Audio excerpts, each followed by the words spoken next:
বিসমিল্লাহির রহমানির রহিম। আসসালামু আলাইকুম, welcome to my channel Itti Kitchen. বন্ধুরা, আজকে আপনাদেরকে দেখাবো ঝিঙ্গা আলু দিয়ে শিং মাছের ঝোল।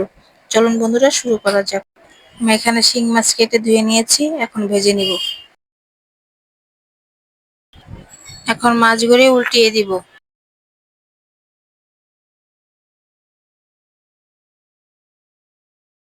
ভাজা হয়ে গিয়েছে, এখন উঠিয়ে নিব।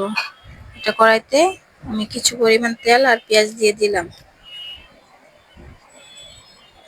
পেঁয়াজটা ভেজে নিয়েছি, এখন দিয়ে দিব আদা রসুন বাটা,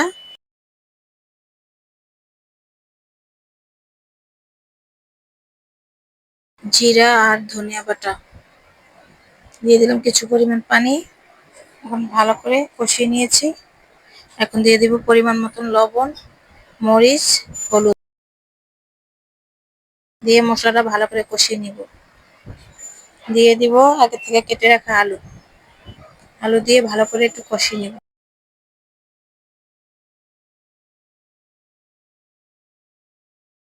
কষিয়ে নিয়েছি, এখন ঝিঙ্গা কেটে রেখেছিলাম, ঝিঙ্গা এখন দিয়ে দিব।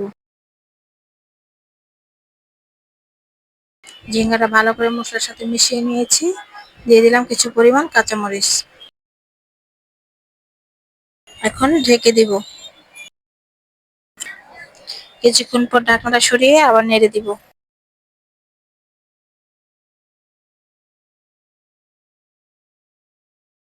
আবার ঢেকে দিলাম। আবার ঢাকনাটা সরিয়ে আবার নেড়ে দিচ্ছি।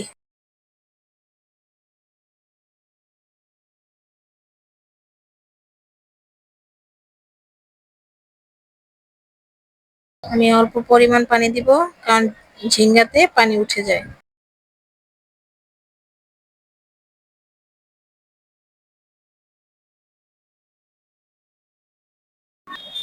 এখন আবার ঢেকে দিব কিছুক্ষণের জন্য।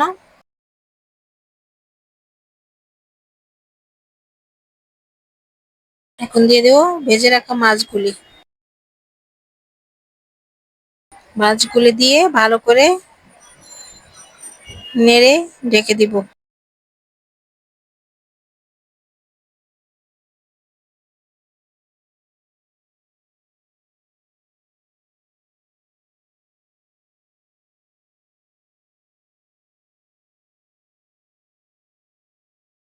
এখন দিয়ে দিব স্পেশাল মশলা।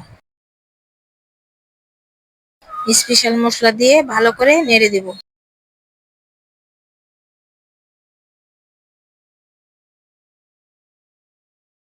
দিয়ে দিব কিছু পরিমাণ ধনিয়া পাতা। বন্ধুরা, আমার রান্নাটা প্রায় শেষ, নামিয়ে নিব। আমার রান্নাটা যদি ভালো লেগে থাকে তাহলে লাইক, কমেন্ট, সাবস্ক্রাইব ও শেয়ার করে আমার পাশে থাকবেন। Thank you.